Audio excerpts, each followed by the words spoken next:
Well, it's really great to be here with you this afternoon in New Mexico. I never thought that when I was here in September, I would be back so quick, almost only 2 months ago. First of all, I'd like to thank everyone involved for bringing my wife and myself here to Albuquerque.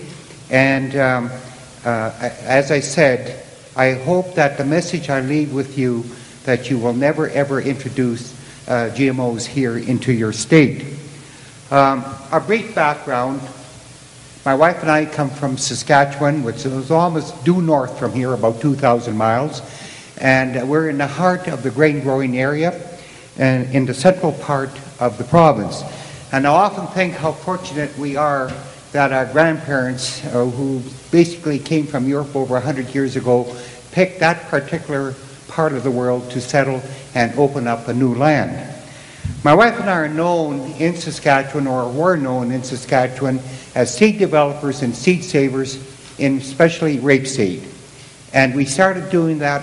I took the family farm over from my father about 1947, and when my wife and I were married in 1952, she came from a farm background and immediately got involved with the new development and research in new varieties of rapeseed for on the prairies, not only for increased yield, but especially for disease control.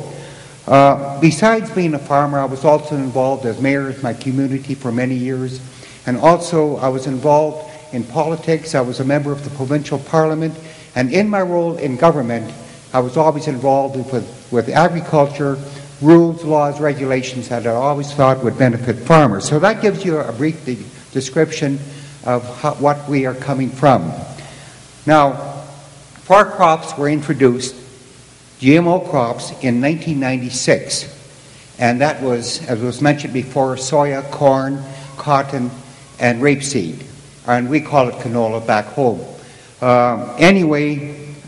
Those were the 4 crops. And I often remember what the companies, especially Monsanto, told the farmers at that time. They said increased yields, more nutritious, less chemicals, and the other words they used, now we'd be able to feed a hungry world, we'd always have sustainable agriculture. That's what farmers were told back in 1996. There are many issues to GMOs besides seeds and plants.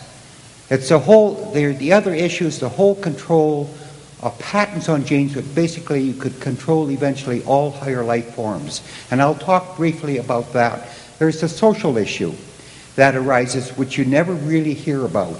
And then there's the biodiversity issue, and most of all is the patent issue on life forms or patents on genes. So I'll touch on those items also this afternoon. As I said, but maybe before I go into the issue of GMOs, I should maybe tell you what happened to my wife and myself. After 2 years of the introduction of GMOs, which would be 1998, and as I mentioned, we were seed developers and seed savers, using our seed from year to year like hundreds or thousands of farmers do every year, and saving our seeds. So 1998, without any former knowledge or any notice from Monsanto, we received a lawsuit from them one day, and in that lawsuit, it stated that we were growing Monsanto's GMOs, rapeseed or canola, without a license from them.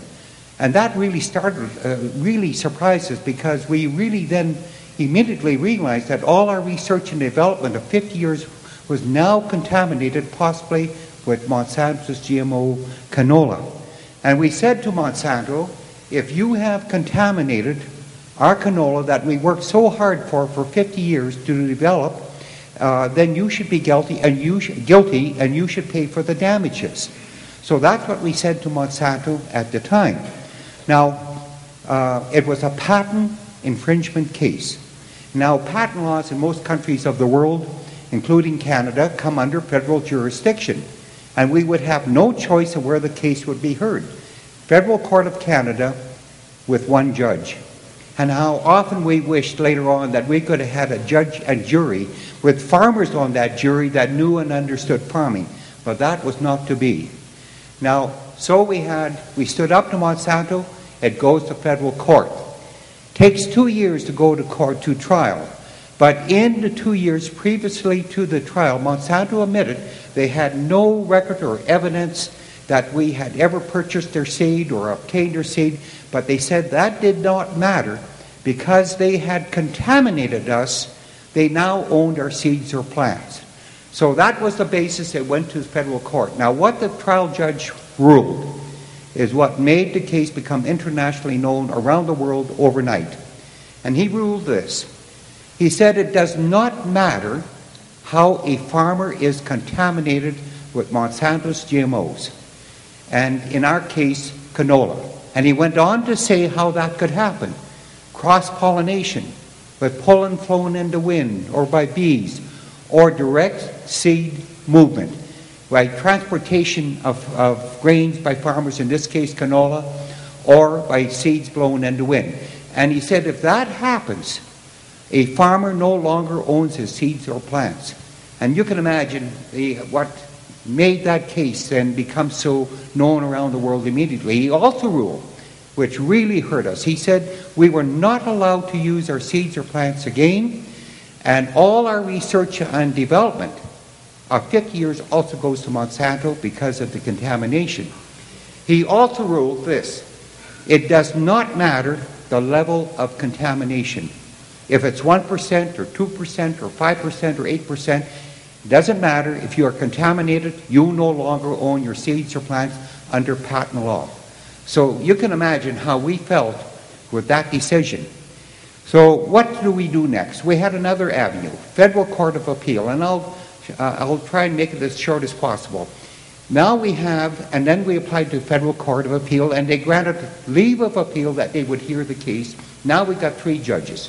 But in federal courts of appeal, you can never really address the subject. You only can address facts of law, points of law, or where the trial judge erred in law. And after another year or 2 years of legal battle, the court ruled, the 3 judges ruled that they would uphold the trial judge's decision, although they did not agree with all of his decisions. So now we had lost twice. We had one avenue left, that was the Supreme Court of Canada. And lawyers told us that we had probably only 10% chance that the Supreme Court of Canada would even hear the case. But we decided that everything that we owned, we would put on the line to financially support or pay for the legal bills, and we decided to go ahead. And it was a great victory for us when the Supreme Court of Canada ruled in our favor that they would hear the case, although Monsanto did everything to try and get the Supreme Court not to hear the case. So now we were before the Supreme Court of Canada. But at the Supreme Court, we could bring in other items besides patent infringement. And some of the other items were this. First of all, farmers should always have the right to retain their own seed or use their own seeds, develop their own seeds if they so wish to do so. And they should be able to keep that ancient right. There were many other issues, but the most important issue to my wife and myself at that time was this. First of all, that there should be no patents on higher life forms. And when I use that term, higher life form, basically any